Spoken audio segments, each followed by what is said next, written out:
everyone. Oh my gosh, it's just great to see all these faces popping up. Thank you so much for taking time out of your day-to-day to be part of our education community annual meeting. My name is Kristie Weber. I am currently serving as chair of the education community, and I am going to go ahead, and this is only my third screen share ever, thanks to Gabe Tilove, my vice chair, who has taught me how to do this. So okay, oh my God, actual miracle, it worked.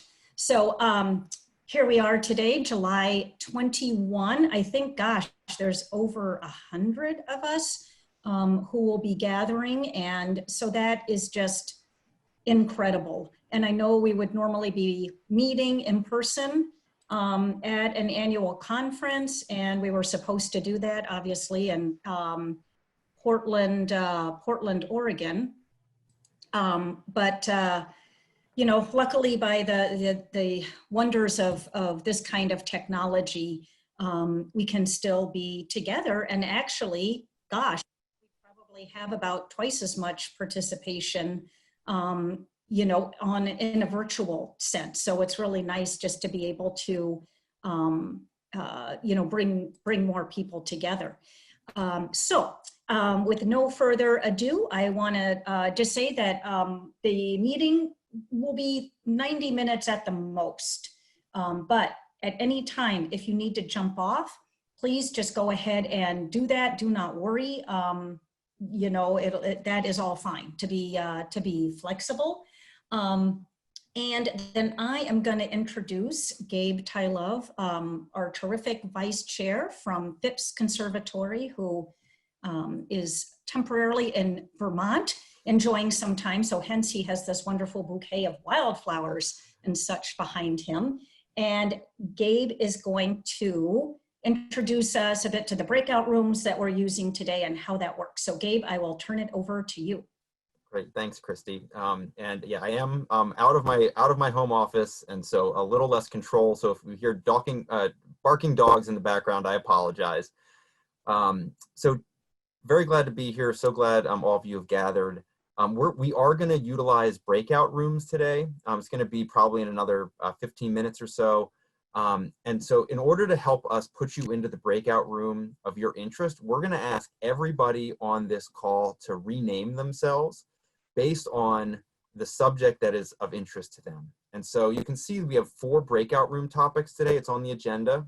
You can choose between adult education, field trips or school groups, summer camp, review, although also could be looking forward if you still have camps going, and on-site visitor programming. And so what I'm going to ask is everyone, if you hover over your own face, and there's 3 dots that pop up, if you click on that and hit rename, what we want you to do is put the 2 initials of the subject that's most interesting to you at the front of your name. This is going to allow Joan from APGA to sort everyone alphabetically. So you can see I just added AE, adult education, before my name.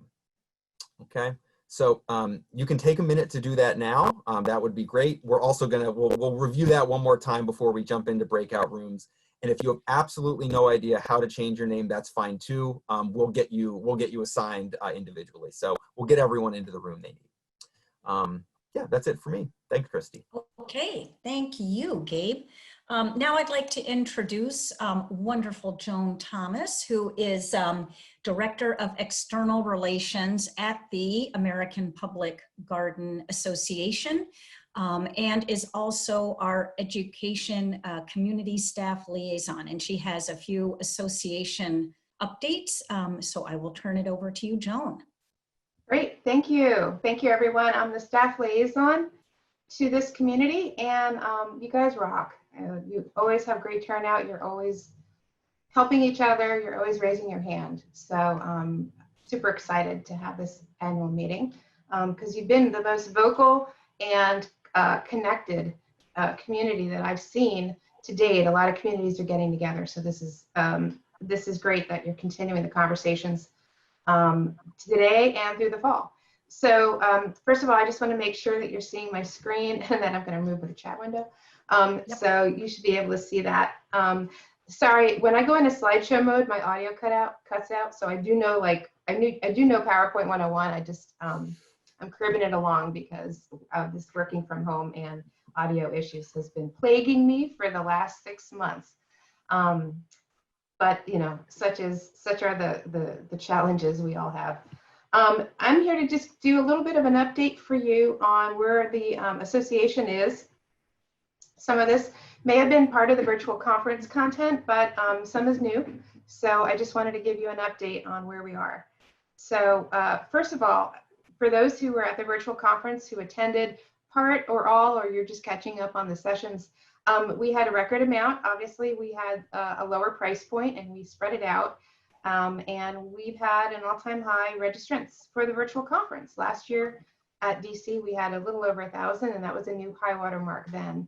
But now we also had nearly 1,300 registrants this year. So I think for us, it's really given us an opportunity to think about online learning and content delivery. And that is exploring different paradigms of bringing content out to communities and engaging more people that can't come to the live events. So I think we have an exciting year ahead of us in reaching out to more of our members in that kind of a way. For those that were in, y'all were coming together very frequently in the spring to do a series of webinars, and all of these resources we've been combining. All the recordings have been collated, and they are on our website in the COVID-19. There's a section in the pull-down menu. And not only that, but we've also been collating a lot of reopening resources. So there's just a lot of great thought leadership and other comparatives that are out there that the association staff has put together for you. So I've circled where all of this community's webinars live. They also live in the library as well, but this is just a fast track way of accessing some of our past webinars on the Engaging While Closed series. And as you can see, we had quite a high amount of engagement while people were reaching out to each other to compare notes. So some of these now were some of Casey's presentation that were part of the virtual conference, but as you may or may not know, about every 2 months or so, we have been surveying our gardens to gather information. And some of these metrics have been used to be able to solicit funding through the government to help leverage some appropriation to help fund gardens. Some of this has already come to pass in the Urban Ag Resilience Grant Program, and some is still pending. But we did our last survey in June, and so as of June 30th, we had, this was a reopening period of time. So I believe by now, as we are about 3 weeks later, more gardens have reopened, and it's just beginning to roll out. No surprise here. The number one revenue impacts were canceled classes, education events, and external events, and then followed by other admissions and whatnot. What we were doing is gathering a lot of revenue impact loss. And so when gardens responded, this is the impact that they felt on their gardens. 40% had a 50%, between 0 and 50% drop, and 46% had between 50 and 99% drop. So that was millions of dollars a day collectively in lost revenue. That is really making an impact for us to be able to go to our representatives to make a case for public garden funding. When garden leaders were asked what their expected recovery time was, no surprise here, it would take probably 12 plus months. 52% responded that it would take a year or more for recovery. Somewhere between 9 and 12 months, and then the rest were a little bit less than that. So that gives us an opportunity to then think about the length of time we need to apply additional resources towards recovery. This was the activity of association resources during that time. Webinars, congratulations, you're a large part of that number there. We had a lot of resources come to fruition, and a lot of discussions in the community forums. And then some meeting, some were town hall style types of meetings. The final thing I want to mention, and this is just an overview, is we had intended to roll out in May of our new strategic plan, and I may have touched upon this in one of our earlier webinars. But this is a really important, as funny as a 5-year plan can be in these times. There is a trajectory that we are working on, and what we were really putting together is some really key statements. And I'll go over these just one more time, and these are things you're going to hear in the next several years. Real commitments that the association is making to serve and to lead. And so these are the big ideas. These are the big statements that have bubbled up out of the language that is the strategic plan, which it doesn't translate as well as just giving people the passion about what the plan is about. So we have some pretty big statements that tie into our vision, where is a world where public gardens are indispensable. And these 4 statements really encapsulate about 1.5 years of work on the board, the staff, and a lot of other constituents and stakeholders for us. So we're going to make a commitment to serve and lead, really looking at leadership and elevating professionals at all stages. So we continue that, but we're going to be doing it in some new ways and reaching some new constituents. Also, strong gardens build resilient communities. We started working on the resilience. This is a really great time to work on that one. So we are really making a case for gardens externally, and also providing resources as best as we can to gardens to recover. The board really wanted to raise our voice to change the world, and the power that we have collectively as an industry to provide solutions to global and local challenges. So I know everyone's got that on their radar about what impact we make and why. You can just tell why people have been wanting to go to green spaces. There's just something fundamental about the human spirit that really wants to have people and plants connect in a very fundamental kind of way. And finally, a strength in diversity, which is something where we are continuing to work on idea principles, trying to live it, be an example. We have work to do. We know everyone has work to do in some capacity, so we'll be applying some resources there. So this is kind of where we are beginning to recover ourselves, but also begin to move forward in the ways that we can. So we will keep you all informed in all the ways, and but I just wanted to take a minute and show you where we are and how we're serving. Thank you, Joan. Okay, so I'll go back to my, oops, sorry. Okay, excellent. I know many of you, this may be one of your first education community gatherings. Hopefully some of you attended some of the other webinars that Joan referenced that we started offering when, fairly soon after, the lockdown became more of an extended situation and really started impacting our programming and what we were thinking about doing and such. But I thought I would just give just a little overview of the education community, some of the things that we do, and just make a little plug for getting involved. So the education community is part of a bigger group of communities under the umbrella of the American Public Gardens Association. There's over 20 of these specialty groups, everything from if you work for a small garden or a university garden, or you're involved with exhibitions or development or agriculture, food and agriculture. I'd really encourage everyone on the call, if you are not already part of different communities, it's all included in your association membership, and you can avail of all of these resources and connections. So it's really just a terrific opportunity that the association helps offer and manages for us. as Joan, was saying, I think, the education community is one of the largest groups. And that is just a wonderful resource. And there's just somebody out there who will be able to help you with almost anything. One of the kind of more common ways that, we communicate in an ongoing fashion is through the Education Community Discussion Board.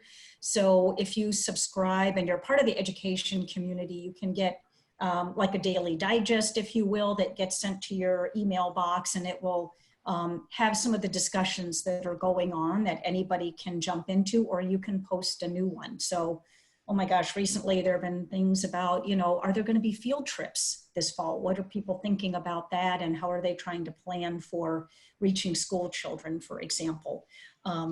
So again, just a really good way to, throw something out there and get some help. One of the things we have really been doing in the last several years is offering symposia. So face-to-face opportunities to get together. We were extremely lucky. We just held our last one in mid-February in the Austin, Texas area. And I can't believe now how amazing that now is, that we were able to gather there. We had also been out in Washington State a few years ago and held another symposium in Richmond, Virginia. So again, trying to move around the country and offer, a program that, unlike the conference, is maybe a little more condensed. It's just a few days. So maybe a little easier to travel if we ever travel again. And a price point too, that is less expensive than, going to the full week-long conference. So it is really, again, has been a wonderful mode of working together and getting together. So, theoretically in future years, maybe that is something we will explore again, as far as having an on-site symposium at a host garden or a series of host gardens. Usually it's a few host gardens that will get together in an area that, where we hold the sessions and visit and so forth. And there's opportunity to be involved in committees for that, for the planning. And that is really terrific. You really get to meet people, can also present. So again, just really good ways to get started being involved that isn't, isn't super onerous, and we try to make it very amenable to people coming on board. Like I mentioned earlier, we've been doing a lot of webinars in this COVID era, and we're looking at continuing some more as we go into the fall. Gabe is going to talk about one later that he's planning to moderate. So again, if you have ideas for webinar topics or you'd like to be a panelist, certainly reach out to us, because that is something that, we're always interested in developing, and hopefully we'll get some more feedback from you as we go into the breakout rooms about what is most helpful, at this time, and maybe, within the next 6 to 12 months. For now, I think we'll definitely be in the virtual mode, doing this kind of Zoom, the webinars, and we'll see obviously what the future brings. I know at some point we will travel again and hopefully have some face-to-face opportunity. But that is just kind of the education community in a nutshell. And again, I would just really encourage everyone. It really is terrific to get involved. Just my gosh, the people I have met and had the opportunity to collaborate with and work with to make a symposium happen, or a presentation, or any of those things have been super rewarding. So I hope all of you are inspired, or just kind of tuck that at the back of your mind, and then at the right time, there's always opportunity. So we just are open to everyone getting involved. So I think, Gabe, are we switching now to the breakout rooms? I kind of forgot when we're going to do our polls. Can you go to the next slide, actually? Oh God, yes. Wait, there we go. That's great, yeah. We could do the polls now, actually. This would be a good time to do that. Get the pulse on things. Mm-hmm. So we have a few polls here we're gonna send out just to sort of get a read for the group. So there'll be a few here. We'd appreciate your response so we have a better sense of who's here and what you're experiencing.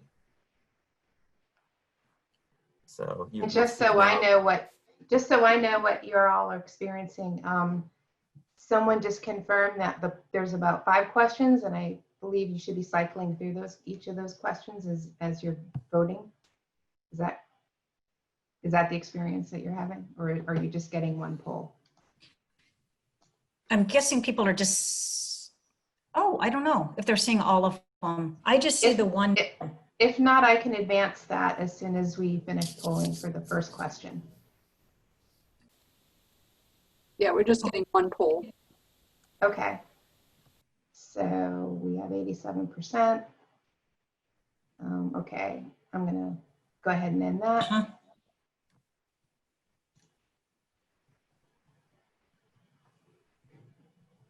So you should see the results right now. Yeah, almost 50% are still just entirely virtual or offsite.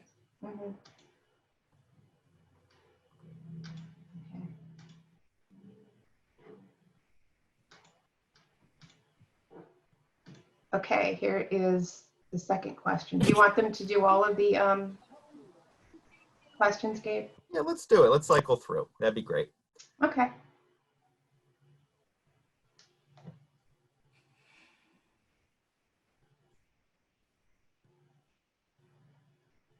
This question is, I mean, we always get a diversity of answers. It is sort of helps us reinforce that this community serves a broad range of people, and so it's helpful to know who's here and keep track of all of that.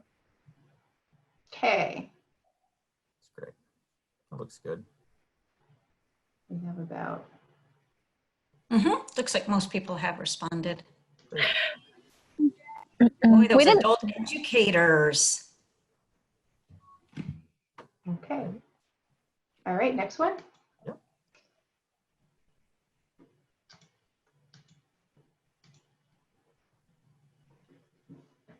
Yeah, for here, just curious how engaged you've been prior to this meeting in the education community.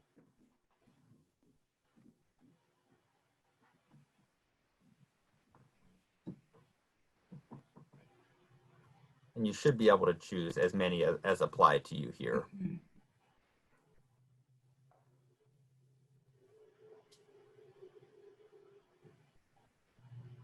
That's great.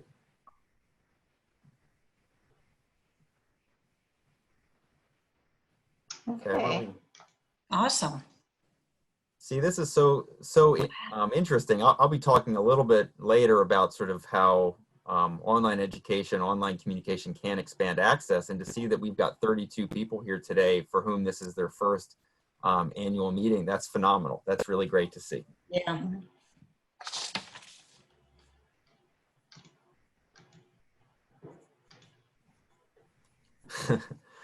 And we figure, it's busy for many of us, but also a little bit slow also. So some good suggestions here from our chair, Kristie, is how you've been spending your COVID era time.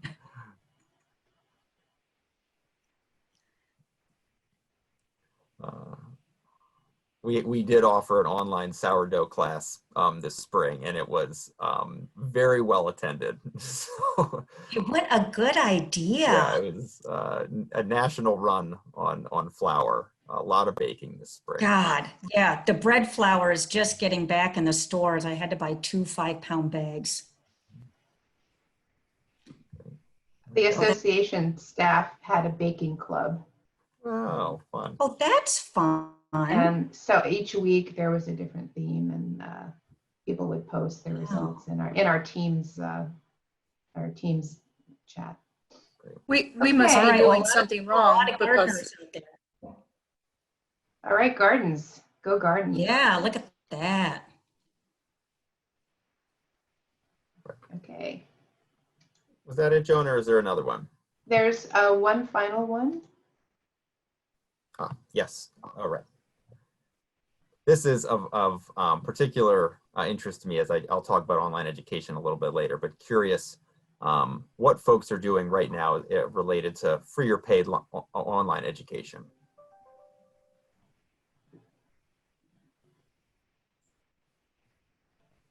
Okay, results are coming in for this. Oh, excellent. Seems like I'll wait for the big reveal, but it seems like a lot of folks are currently engaged in some online education, which is interesting to see. Great. Okay. Excellent. Thanks, Joan. That was Sure. very helpful. Just a reminder, if you have not signed up for one of the breakout rooms, we need to recap that again. I see that there's Yeah, a I can number of people. talk through that now. So Also, we one additional thing. Right now, we have a very small group for summer camp. So right now, they're just one breakout room for summer camps. okay. So folks, you can see on the screen, I summarized it at the very beginning, but some of you may have joined us a little bit late, or I'm happy to recap for those who didn't get it the first time through. We're going to go into breakout rooms now to be able to discuss, more direct topics. There are 4. You have the option from adult education, field trips or school groups, summer camp review, and on-site visitor programming. And next to each of those is a 2 initial codes. So AE for adult education, FT for field trips, so on and so forth. And if you could rename yourself by put the first 2, those first 2 letters at the beginning of your name, that'll help Joan sort you alphabetically into the right room. You can rename yourself by hovering over your face and clicking the 3 dots in the corner of the picture, and there should be a rename option there. So I'm just gonna scroll through. It seems like we've got about 90% for sure. Great. And if you aren't able to do that, just hang out here. Joan will get everybody sorted, and then she'll put you into the room depending on where you want to be. In each room, there is going to be a moderator. And that moderators, and you can see the moderators listed here. And basically, they're going to walk you through 3 discussion questions. We are all, at this point, I think, very familiar with the challenges that our industry faces. And so while certainly we're happy to hear about challenges you're facing, I think one of the hopes of this education community is to sort of pull from our enormous network the things that are working, the ways people are innovating and changing what they do in order to meet the current challenge. And so the top question here is, what innovative practices have either you implemented or seen implemented amidst pandemic restrictions, something that you can share with the group that might work for them?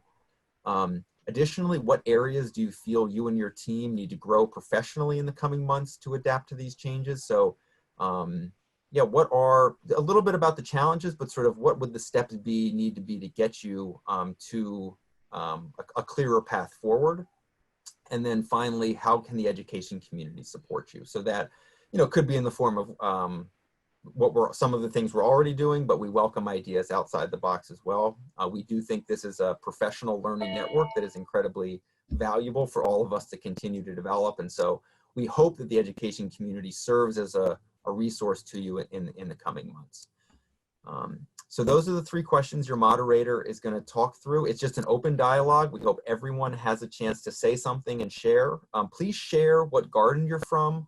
Part of the disappointment of not being together is there at the annual conference is there is less socializing happening. And so, these breakout rooms might be an opportunity for you to say, oh, that Kristie Weber, she and I shared a lot of challenges, or we sort of share the same opportunities. I'm going to follow up with her after this so that we can have our own Zoom calls, so that we can have emails back and forth, so we can learn between meetings. And so take some notes. If there's someone who seems like might be a good fit to talk more, we hope you jot that down and more conversations come out of this. This is really just the start. So we hope everyone shares, and then we're going to come back together, and the moderators will have a quick 2.5 minute report out from their meeting. It's not going to be comprehensive, but sort of a sense of what was happening in that room. Gabe, how long are we giving the breakout rooms? Oh, we have I think 20 to 25 minutes for these breakout rooms. Is that yes? Yeah, that sounds right. I think I had put 25 minutes, because it's funny, the time always just goes in a flash, especially by the time people introduce each other and try to get through the questions. And one of the things was we were hoping in each breakout room that someone would volunteer to be a note taker. Because when you do the breakout rooms, you can't have the chat thing. I mean, you can't, it's harder to capture, like say in a chat, all that was discussed. So if that is possible, and then I just wanted to give a big shout out to the moderators who volunteered to help us today. I mean, we were saying earlier, that's what I love about educators is we just started emailing people and they're like, yeah, sure, I'll help. So anyway, so thank you to all of our wonderful moderators who just sprang to action. Great. Yeah, we do have 25 minutes for the discussion. Yeah. Great. Joan, I have made all but 2 assignments, but that would be great. And I'm just looking at one other thing here. Yes, just a reminder that we are not recording in the breakout rooms if you know your Zoom 202. So the comments you come back with in the main room here will be recorded, but not what happens. What happens in the breakout room stays in the breakout room, apparently.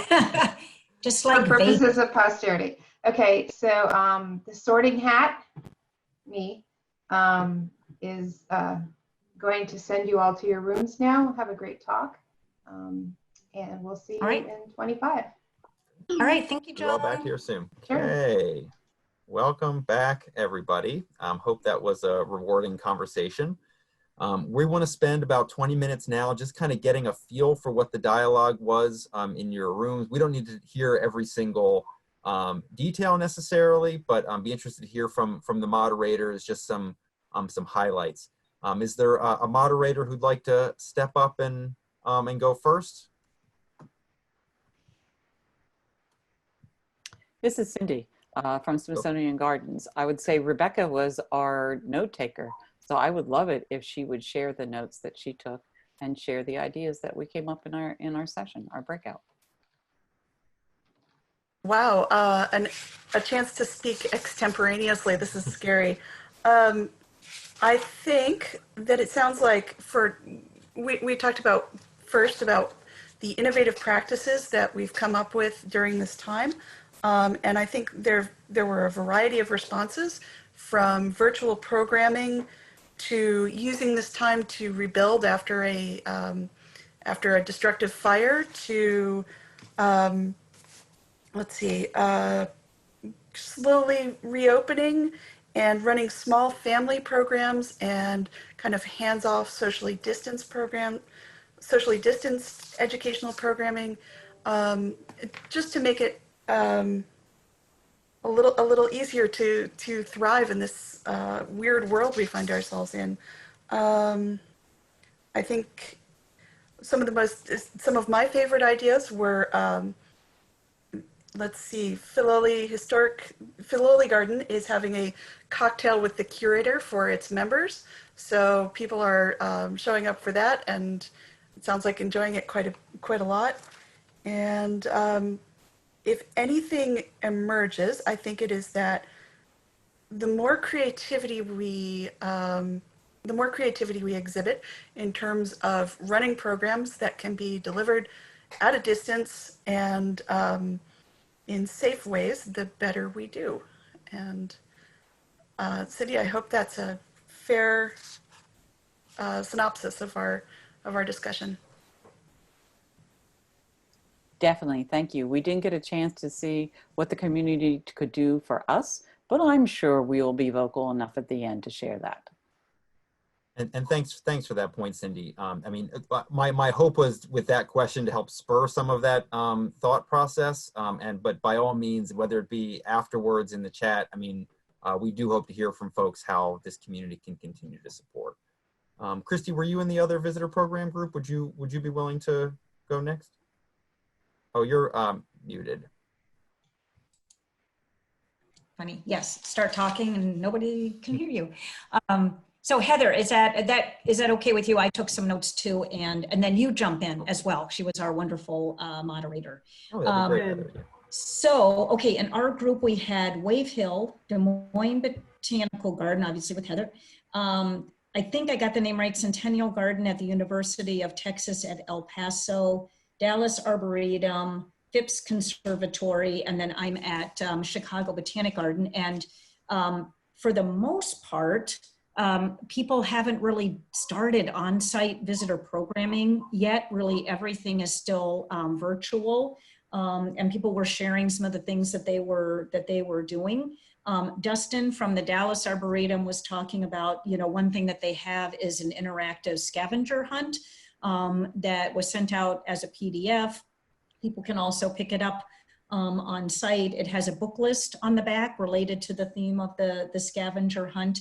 And, just again, something for people to do when they, when they come to the garden. Let's see, Alex was talking about starting, again, I think, and correct me if I'm wrong, Alex, Wave Hill is still closed. They're just starting to kind of reopen next week. They're based in New York, so definitely a hot spot. And they were talking about doing some very small tours and offering those. We talked a little bit about this kind of new use of QR codes and some opportunities there. And I just shared at Chicago Botanic Garden, actually last Saturday, we opened up our butterfly exhibit. So that's been interesting. We're just like in day 4 at this point, but some visitors are coming, which is fantastic. Oh my gosh, but trying to rethink all of the procedures there. And then tomorrow we're starting what we call the plant giveaway. So again, an on-site public program, and just see how that goes with like kind of pre-packaged instead of letting people do their own planting. So those were some. Heather or others in the group, please feel free to chime in. Oh, one thing Dustin did mention was they have a huge pumpkin thing in the fall. That's their big thing. And it used to be very interactive, but now they're doing more to plan it more for selfie stations, to kind of keep the event, but, modify in a way that keeps it safe. So I think that was group 2. Anything you'd like to add, Heather? I think that pretty much captures it. I mean, the theme is that we've got these programs that we are sometimes able to adapt, and sometimes we're just inventing something new, and still got a whole lot to learn. Great. For summer camps, either Eileen or Elizabeth, would one of you want to share? Yes, it's Elizabeth. So for the innovative practices, one garden had really good summer camps using the Seesaw platform. It was also suggested that if you're going to do online programming, that you practice ahead of time. So because the timing and the pacing is very different that if you're doing it in person versus online. So the Seesaw platform is good for online camp program, and you can do some practice as well to get things down before you do online presentations. And it's another thing that hadn't really occurred to me, so suggested that if you're going to be doing, say, online camps with children, you still need to make sure there's some other adult there sort of observing your interaction with the children, and keep an eye on the chat. So just make sure there's nothing inappropriate going on, or the parents will feel that their children are safe, and then as well that you're covered as well in case there's any sort of any accusations of inappropriate activities going on. So it's just something else to think about when you're doing online programming with children. Have somebody as a backup watcher. Here's some, what ideas do you feel in your team to grow professionally? So one is it takes some time and training to get up to speed with the different, if you're going to do online programming. So either the Seesaw platform, if you're not familiar with it, there's sort of tricks to the Zoom. And so having adequate training in that could make the programs go a whole lot smoother. You need to watch your budgets as well, because online camps at this point don't seem to be money makers. There's going to be a very slim budget. People haven't been charging a lot to make it available, but then you're going to have the expenses of any materials you're going to provide, if you're going to bring in guest speakers and so forth. So you have to keep a closer eye on the budget for online than you might have for the ones you're used to doing in person. If you're going to provide materials, you need to find ways of getting those materials to folks who are going to be participating in an online camp. Some innovations for in-person camps. A few of us were holding in-person camps, sort of adjusting to the protocols, how to disinfect. Usually going to have a smaller number of children. So this one camp, you had a smaller group in a class than usual, and then you want to keep the groups of children a separate cohort so they don't interact with each other. So just keep them completely separate. And then they even went even further. So within one class, they had a couple of adult instructors, and they divided that one class into smaller groups. So they ended up with 4 children per adult. And so you reduced exposure between children that way. But then part of the things for areas for growth and think about is that just come to grips with the idea that children will be children, and you can try to physically distance them, but they're sort of be like magnets being drawn towards each other.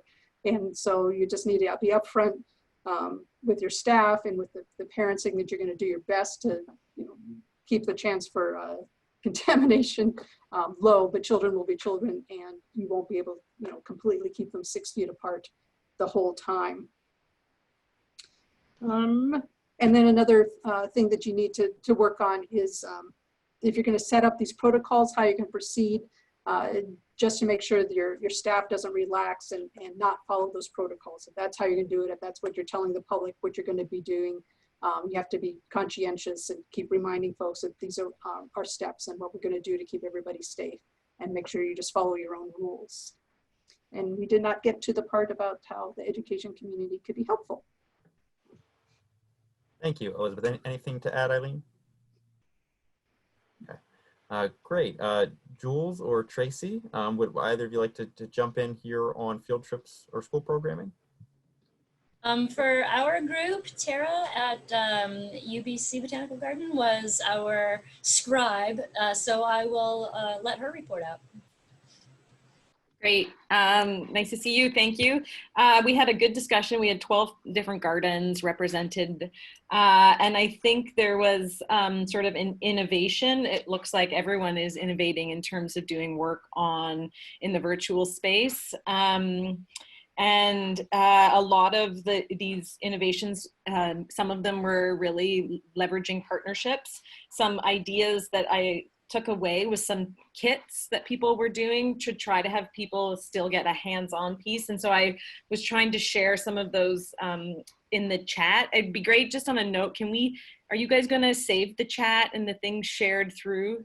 Because I had saved our chat from the discussion, so maybe I can pop it in here and we can kind of share some of those resources.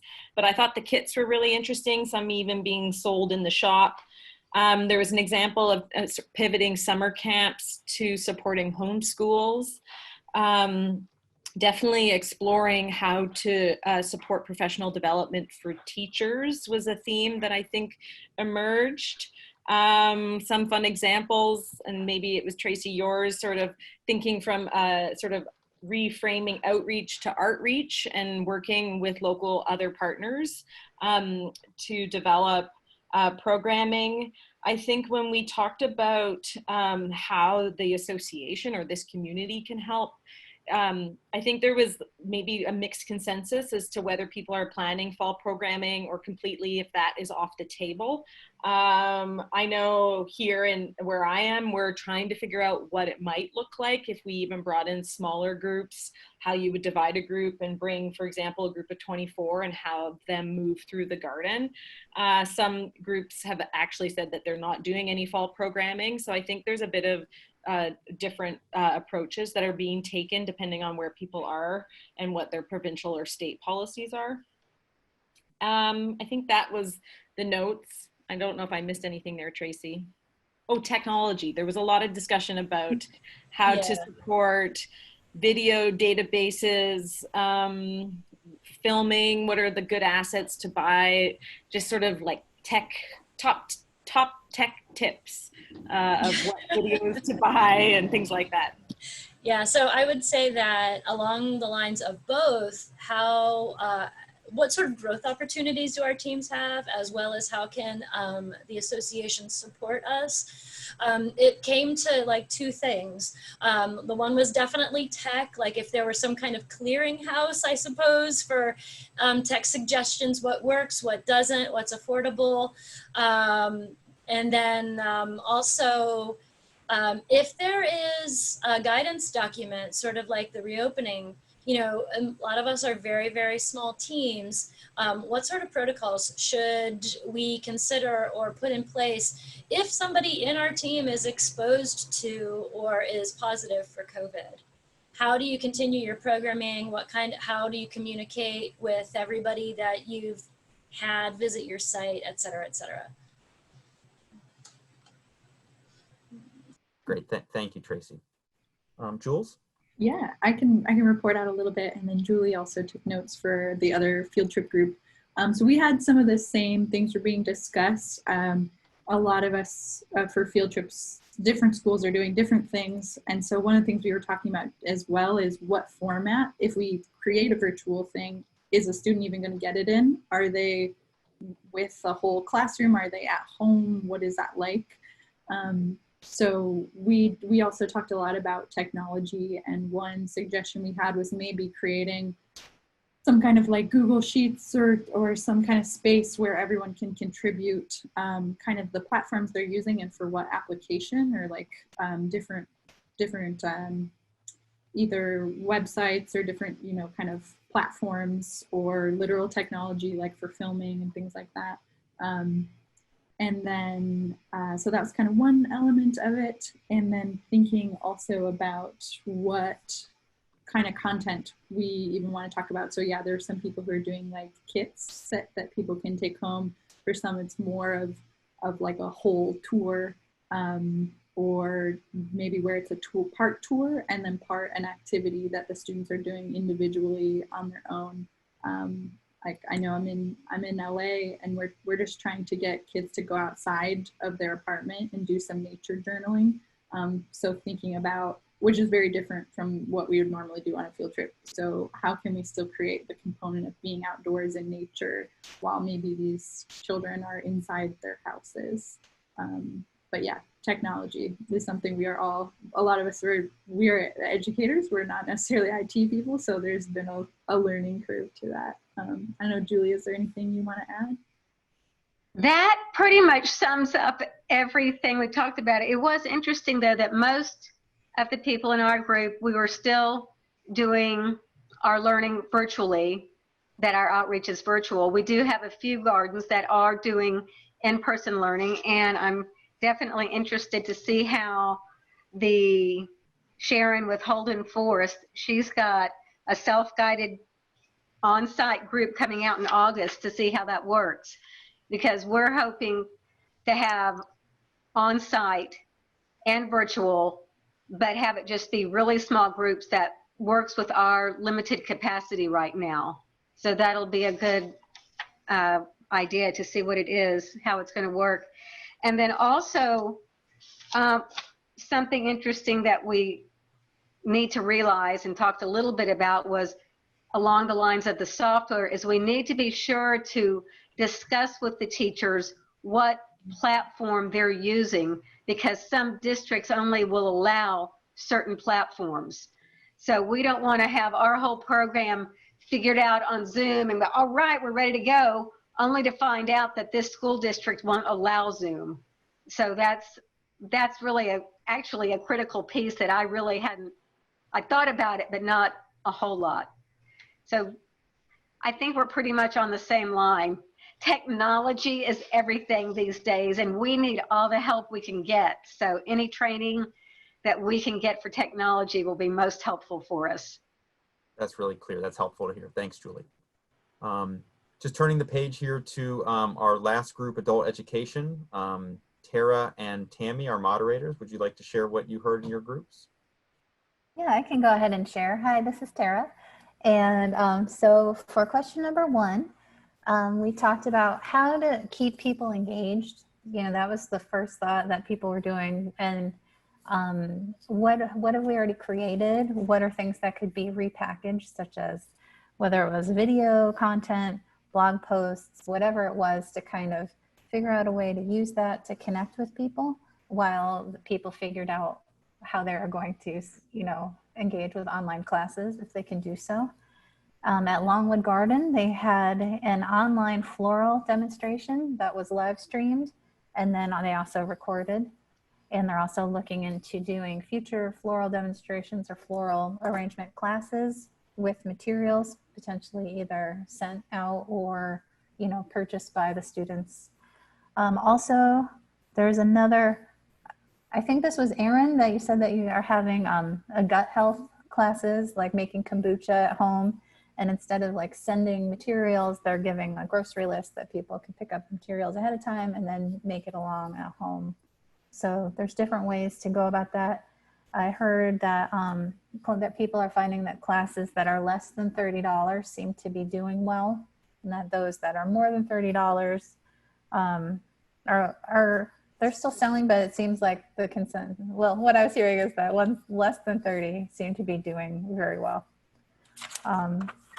And we also talked about how some are doing video tours with volunteers and video kind of training to get docents ready and engaged because they may not be doing in-person tours. And we have people talking about, reaching out to global speakers for remote training, maybe for volunteers and for classes. And they're also doing, besides virtual training, someone already mentioned nature journaling, but that was something they were having volunteers engage with. And also scavenger hunts. And I know I saw a bunch of cool ones pop up in the chat. So it seems like that's something happening at many gardens. And for question 2, things that we can work on. There are a lot of things for us who are thinking about how we can engage, because we don't necessarily have online classes ready yet, but how can we engage maybe in a hybrid manner where some ideas, maybe we talked about having tours based on a class. You know, first the class happens virtually, and then they're given a map or a list of plants to find in the garden that relates back to that class, but it can be, you know, the search can be done safely and alone or in a small group after the fact. So thinking of ways to engage with people, especially without online classes, is great. And then technology, we've heard that echoed from everyone, but that was something else people would like to become better at, more familiar with, and grow and get training in that. And then, scheduling practice sessions with speakers, trainers, and speakers. I think that's great if you are new to it. It's definitely, make sure everyone's on the same page. So that's something, if you have the protocols down, I think that's very helpful. And how the education community can help.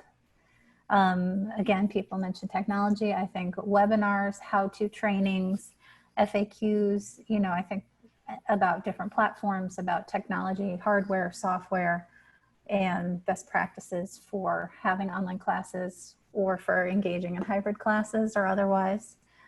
Sharing some of that stuff on our message board and the forums is really cool if you can. We thought that maybe if watching other people's classes or virtual tours at different gardens, other member gardens to see, because I think that'll help everyone kind of become more well-rounded. And also reaching out to our network, the APGA network for speakers. We talked about looking for speakers and our budget and how it might be hard to pay for, you know, or even find enough speakers that are familiar with online teaching, you know. But I thought that this could be the place where maybe you go to the forum or you reach out to people you met here today and ask, do they know someone, you know, do they know someone familiar with a certain type of plant or certain collections or a certain geographic region, whatever it may be. But to utilize this network to help and share and follow up, I think is something that we would like. Yeah, so I think overall those were the main points. Thanks, Tara. Tammy? I I mean, I think our group has a lot of great ideas as well, a lot of echoing of some of the conversations that have already been stated. Libby talked about how they got to try out trivia online and how popular that's been, and what a positive example of utilizing something that they had in person and moved to online. In Morton Arboretum, Megan talked about how they did have some online platforms already available to them, but they were able to do a lot of yoga classes and wellness that's been very popular, that they were able to kind of utilize what technology they had, like cell phones and Bluetooth headsets, to do some tours, which was great. Jessica at the University of Washington talked a little bit about how they took their symposium and made adjustments to have it online, and how that went really well. How she had 100 people in her house through the virtual platform, and how she was negotiating, changing an all-day event to have breaks in it and make adjustments for people time, but how it continues to be popular. So that was very interesting. Joanna talked about how they were collecting different staff members, favorite wildflower ideas, and sharing some staff information that they've learned, which was great, and how they're converting their hort therapy program online shortly using an LMS. So that was very cool to hear what exciting new opportunities people are making out of this very unusual time. Derek talked about how they were doing wellness programming, which I thought was very interesting. He talked about how they're talking about elderberries and making elderberry syrup. So that was very cool. So there's a lot of good information amongst our members of just reaching out to them and learning from their experience. And so I think we didn't get a chance to talk about what next steps, but I think it was great to hear what other people are doing. Thanks, everybody. And I guess for me, I just want to echo the strength of this community is really in how much we connect and share with one another. And so I do hope that there were a couple of people you saw in your small group who you can have follow-up questions with. We are planning a series of webinars coming up. And Kristie, I guess with that, I'll sort of hand things back to you. Why don't I go ahead and share the screen again, see if this works.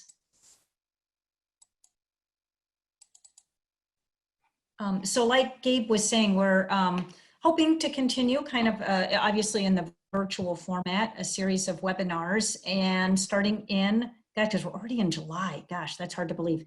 So starting next month, August 19th, and I'll let Gabe talk more about what he would like to share on that day in just a second. And then you'll see the other dates there. It's the third Wednesday of each month, and kind of at this regular time.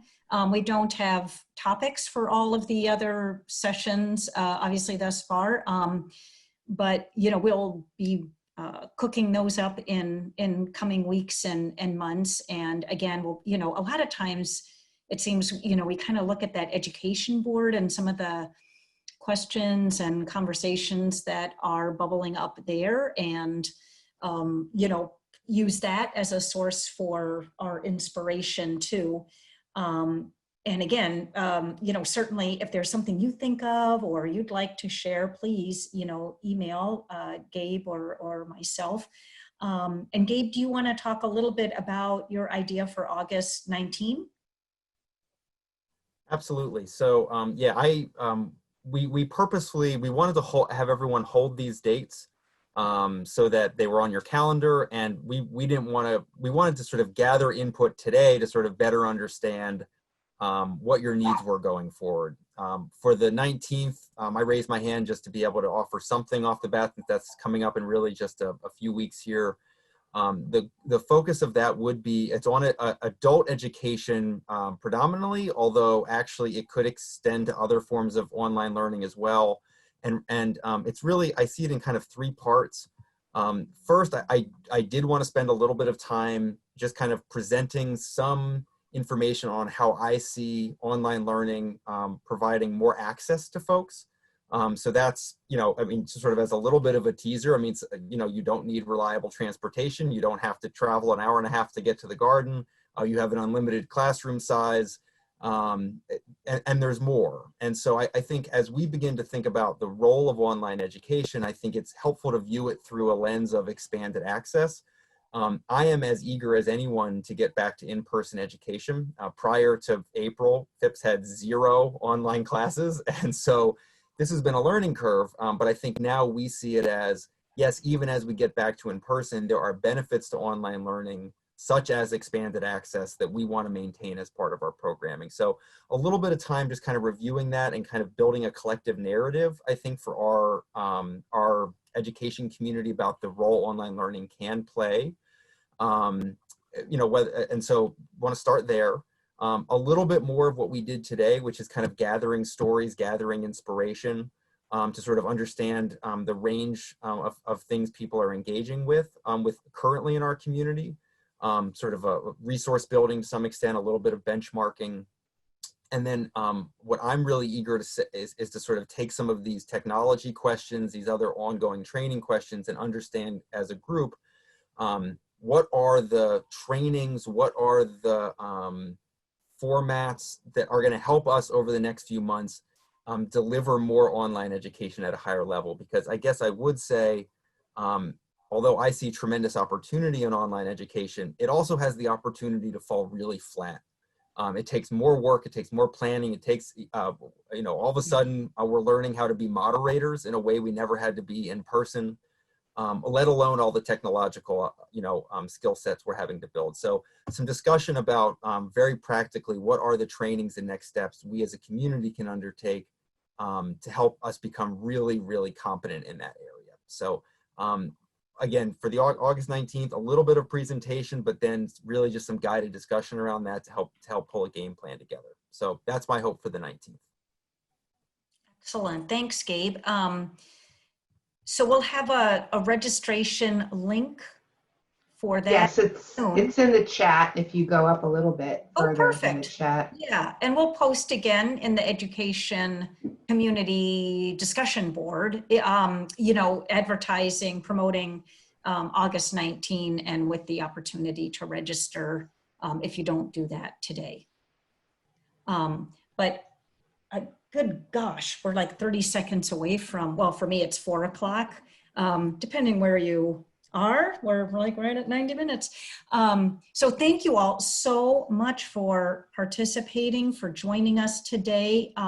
Best wishes with everything, all the endeavors that everyone is involved with, trying to reopen our wonderful gardens, and we will stay connected. So again, thank you so much. Thank you, Joan. Thank you, Gabe. And thank you to all of our moderators.